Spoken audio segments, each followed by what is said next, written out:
Hello students, welcome to अभिज्ञान गुरुकुल। बच्चों, last lecture में हमने अपने अकाउंटिंग इक्वेशन के टॉपिक को स्टार्ट किया था, जिसमें हमने ये समझा था कि अकाउंटिंग इक्वेशन क्या होता है और इसका ये जो इक्वेशन है assets equal to capital plus liability, ये किस तरह से बना है, ये क्यों इक्वल होता है, वो हमने लास्ट लेक्चर में किया था। हमने किया था कि ये ड्यूल एक्सपेक्ट कॉन्सेप्ट क्या होता है। तो ये कॉन्सेप्ट क्या बोलता है कि बिजनेस में होने वाले हर ट्रांजेक्शन्स के दो साइड होते हैं, डेबिट और क्रेडिट, और जो एसेट्स हैं वो हमारे डेबिट को रिप्रेजेंट करता है। एसेट्स का ऑलवेज डेबिट बैलेंस होता है और कैपिटल और लायबिलिटी का ऑलवेज क्रेडिट बैलेंस होता है। ये हमने लास्ट लेक्चर में समझा था और ये दोनों ऑलवेज इक्वल होते हैं। तो इन्हीं के बेसिस पे हमारा ये इक्वेशन बना है assets equal to capital plus liability.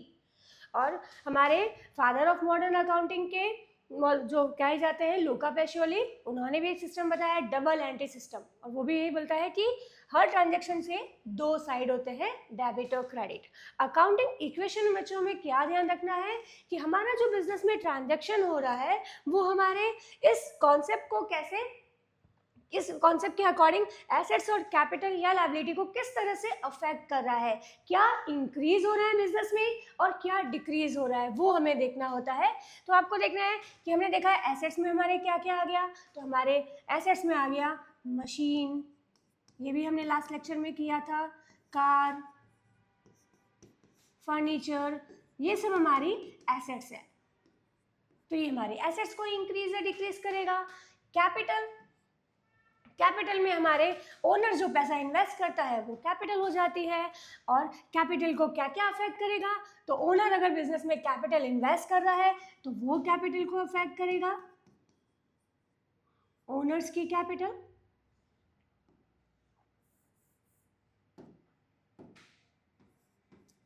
Owner जो पैसा लगाएगा वो अफेक्ट करेगा। या फिर बिजनेस में कुछ भी एक्सपेंसेस हो जाएगा, इनकम हो जाएगी, एक्सपेंस, इनकम, प्रॉफिट या फिर लॉस। या ओनर ने अगर ड्राइंग किया है, बिजनेस में से पैसा पर्सनल यूज के लिए इन्वेस्ट विड्रॉन किया है, तो ये सब हमारी कैपिटल को अफेक्ट करेगा। ओके, ये कैपिटल को अफेक्ट करेगा। ये इससे रिलेटेड कोई ट्रांजैक्शन होगा तो वो एसेट्स को अफेक्ट करेगा। इसमें हमारी और भी एसेट्स आएगी, हो सकती है कैश, डेटर्स, स्टॉक। ओके, तो ये इससे रिलेटेड ट्रांजैक्शन एसेट्स को अफेक्ट करेंगे। कैपिटल को अफेक्ट करेगा हमारा ओनर्स का कैपिटल, जो इन्वेस्ट कर रहा है वो ओनर। एक्सपेंसेस, क्योंकि एक्सपेंसेस, इनकम, प्रॉफिट या लॉस, ये सब ओनर कर रहा है। तो ओनर अगर कोई एक्सपेंसेस करेगा तो अगर बिजनेस में कोई भी एक्सपेंसेस हो रहा है तो जो लॉस होगा, एक्सपेंसेस होगा, वो ओनर की कैपिटल को डिक्रीज करेगा। तो एक्सपेंसेस, इनकम, प्रॉफिट, लॉस और ड्राइंग, ये कैपिटल को अफेक्ट करेंगे। और लायबिलिटी को कौन से ट्रांजैक्शंस अफेक्ट करेंगे, अगर क्रेडिटर्स हैं, गुड्स हमने क्रेडिट पे परचेज किया है या पेमेंट किया हमने क्रेडिटर्स को, तो ये लायबिलिटी को अफेक्ट करेगा। और क्या हो सकता है, आउटस्टैंडिंग एक्सपेंसेस। आउटस्टैंडिंग एक्सपेंसेस क्या होते हैं, जो हमने ड्यू हो गए हैं बट अभी तक पे नहीं किए हैं, तो वो आउटस्टैंडिंग एक्सपेंसेस हुए, तो ये भी हमारी लायबिलिटी को इंक्रीज करेंगे, आउटस्टैंडिंग एक्सपेंसेस। तो ये हमारे और भी होता है, इनकम रिसीव इन एडवांस। अगर हमें इनकम एडवांस रिसीव्ड हो गई है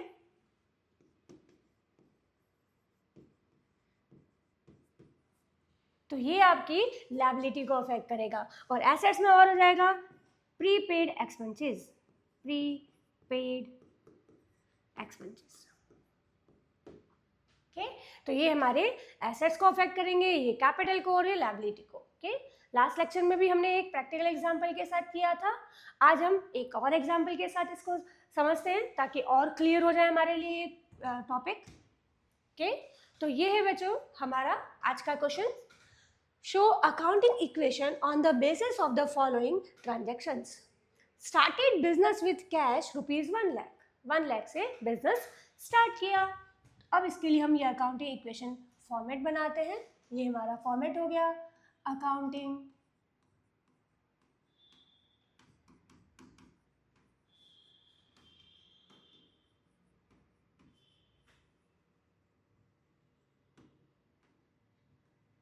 इक्वेशन। ओके, अब फर्स्ट ट्रांजेक्शन क्या था हमारा, बिजनेस स्टार्ट किया, तो स्टार्टेड बिजनेस विथ कैश। अब कितनी कैश से बिजनेस स्टार्ट किया, तो 1 लाख रुपीज से। ओके, तो एक तरफ तो कैश को अफेक्ट करेगा और दूसरी तरफ बिजनेस में क्या आ जाएगा, कैपिटल, बिकॉज ओनर लगा रहा है पैसा, तो ये कैपिटल को इंक्रीज करेगा। नेक्स्ट ट्रांजेक्शंस देखते हैं। Purchase goods for cash 20,000 and on credit ₹30,000। Goods purchase किया है, पर कैश में भी परचेज किया है और क्रेडिट में भी परचेज किया है। जब कैश में परचेज किया तो कैश गया हमसे, कैश डिक्रीज हुआ, और जब आपने क्रेडिट पे परचेज किया तो दैट मीन्स हमारी लायबिलिटी इंक्रीज हो गई, हमारे क्रेडिटर्स इंक्रीज हो गए और हमारे पास क्या आया, गुड्स। तो सेकेंड ट्रांजेक्शन हुआ हमारा परचेज गुड्स।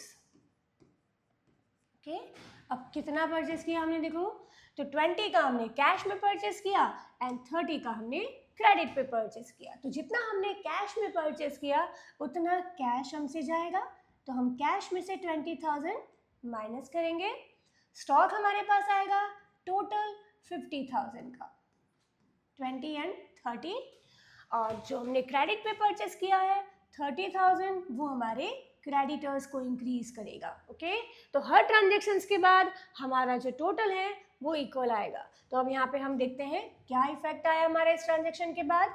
तो कैश रह गई हमारे पास 80,000 की, स्टॉक हो गया 50,000, क्रेडिटर 30,000 और कैपिटल 1 लाख रुपीज। ओके, तो टोटल सेम 1,30,000। ओके, अब देखते हैं हमारा नेक्स्ट ट्रांजेक्शन। तो नेक्स्ट है हमारा sold goods for cash costing ₹10,000 and on credit costing ₹15,000, both at profit of 20%। आपने अब गुड्स को सेल किया है और वो जो गुड्स को हमने सेल किया है उसमें जो कॉस्टिंग प्राइस है उन दोनों की वो है 10 और 15,000, और उनको हमने प्रॉफिट पे सेल किया है 20% प्रॉफिट पर। तो जो कैश वाला गुड्स है 10,000 का, उसमें हमने 20% प्रॉफिट निकाला, तो वो हुआ हमारा 2,000। दैट मीन्स इसको हमने सेल किया है 12,000 रुपीज़ में, तो कैश आएगा हमारे, ये कैश में सेल किया है तो कैश इंक्रीज हो जाएगा 12,000 का, और स्टॉक कितना जाएगा हमारा 10,000 का डिक्रीज हो जाएगा। दूसरा जो हमारा 15,000 का गुड्स था जो हमने क्रेडिट पे सेल किया, तो 15,000 का गुड्स इसको भी 20% प्रॉफिट में सेल किया, दैट मीन्स 3,000, तो ये हमने 18,000 में सेल किया, बट ये हमने कैश में नहीं सेल किया, तो ये कौन हो गया हमारे डेटर्स, इनसे हमें पैसा लेना है 18,000 का, और बट स्टॉक को हमने सेल किया है तो गुड्स तो हमारा कितना जाएगा, डिक्रीज कितना होगा, गुड्स स्टॉक कितना डिक्रीज होगा 15,000 का, तो टोटल स्टॉक डिक्रीज होगा हमारा 25,000 का, कैश आएगी हमारे पास 12 एंड 18, 30,000 की कैश आएगी। ओके, और हमें यहाँ पर क्या हो रहा है टोटल, तो 2,000 एंड 3,000, 5,000 का हमें प्रॉफिट हो रहा है। तो ये जो प्रॉफिट है वो किसको इंक्रीज करेगा, ओनर्स की कैपिटल, ओनर की कैपिटल को इंक्रीज करेगा। ओके, तो अब देखते हैं हम, यहाँ लिखते हैं हम हमारा next transaction, sold goods for cash and on credit. Okay, अब हमने कितना कैश में सेल किया, जितना कैश में सेल किया उतना कैश इंक्रीज हो जाएगा, तो कैश में हमने सेल किया था 12,000 में गुड्स, 10 वाले गुड्स को हमने 12 में सेल किया था, और स्टॉक हमसे जाएगा कंप्लीट 25,000 का। ओके, और यहाँ पर जो हमें जो डेटर्स हमारे इंक्रीज होंगे वो डेटर्स हमारे कितने इंक्रीज होंगे, देखो तो हमने 18,000 के हमारे डेटर्स इंक्रीज हो जाएंगे, 18,000 लिखेंगे हम डेटर्स में, और लायबिलिटी में कोई चेंजेस नहीं, बट यहाँ पे जो हमने 5000 का प्रॉफिट अर्न किया है वो ओनर की कैपिटल को इंक्रीज करेगा। ये 5000 हम यहाँ पे ऐड कर देंगे। ओके, ये कैपिटल को इंक्रीज करेगा। अब देखते हैं आप इस ट्रांजेक्शन के बाद क्या चेंजेस आया। तो हमारे पास कैश रह गई है, कैश हो गई है 92,000 की, स्टॉक रह गया हमारे पास 25,000 का, और हमारे डेटर्स हो गए हैं 18,000 के, और क्रेडिटर में कोई चेंजेस नहीं तो एज इट इज 30,000, और कैपिटल हो गई हमारी 1,05,000 रुपीज़ की। तो यहाँ की टोटल है हमारी 1,35,000, तो हमारा एसेट्स का टोटल भी 1,35,000 होना चाहिए। तो देखते हैं, तो हमारा टोटल हो गया 92,000 प्लस 25,000 प्लस 18,000, तो वो भी हो रही है हमारी 1,35,000। तो दैट मीन्स इस ट्रांजेक्शन के बाद भी हमारा जो assets equal to liability plus capital correct होगा। अब देखते हैं हमारा नेक्स्ट ट्रांजेक्शन। तो नेक्स्ट ट्रांजेक्शन है हमारा पेड सैलरी। अब ये सैलरी हमारे बिजनेस के लिए क्या हो गया, एक्सपेंसेस। तो सैलरी पे किया, तो क्या होगा, सैलरी एक्सपेंसेस है और पेड आ गया, दैट मीन्स हमने कैश में पे किया, तो कैश डिक्रीज हो जाएगा, कम हो जाएगा। और दूसरी तरफ ये सैलरी एक्सपेंसेस है तो ये ओनर की कैपिटल को अफेक्ट करेगा, तो प्रॉफिट उसके कम हो जाएंगे, तो कैपिटल में से हम ये डिक्रीज कर देंगे। तो यहाँ लिखते हैं हमारा हम नेक्स्ट ट्रांजेक्शन पेड सैलरी। कितना सैलरी पे किया हमने, आई थिंक 8,000 था, 8,000। तो 8,000 का सैलरी पे किया तो कैश कम हो जाएगा 8,000, और दूसरी तरफ कैश कैपिटल भी कम हो जाएगा 8,000 रुपीज से। ओके, तो 135 टोटल था, 8 इधर भी कम हो गया, 8 उधर भी कम हो गया, तो ये हमारी कैश कितनी रह गई, तो ये हमारी कैश हो गई 84,000 की। हमारे stock as it is 25,000, debtors भी 18,000, क्रेडिटर एज इट इज 30,000, और कैपिटल हमारी यहाँ पे कम हो गई, तो यहाँ पे कैपिटल हमारी कितनी रह गई, तो कैपिटल रह गई हमारी 8 और 7,000। ओके, 97,000 की हमारी कैश है, तो हमारी टोटल कितनी हो गई यहाँ पर 97, 1,27,000 की टोटल। और यहाँ भी हम देखते हैं एसेट्स की टोटल हमारी कितनी आ रही है, तो ये जाएगा 84,000 प्लस 25,000 प्लस 18,000। ओके, तो 1,27,000। तो देखिए इस ट्रांजेक्शन के बाद भी हमारा टोटल फिर से इक्वल आ रहा है। तो अकाउंटिंग इक्वेशन में आपको ये हमारा क्वेश्चन कंप्लीट हुआ।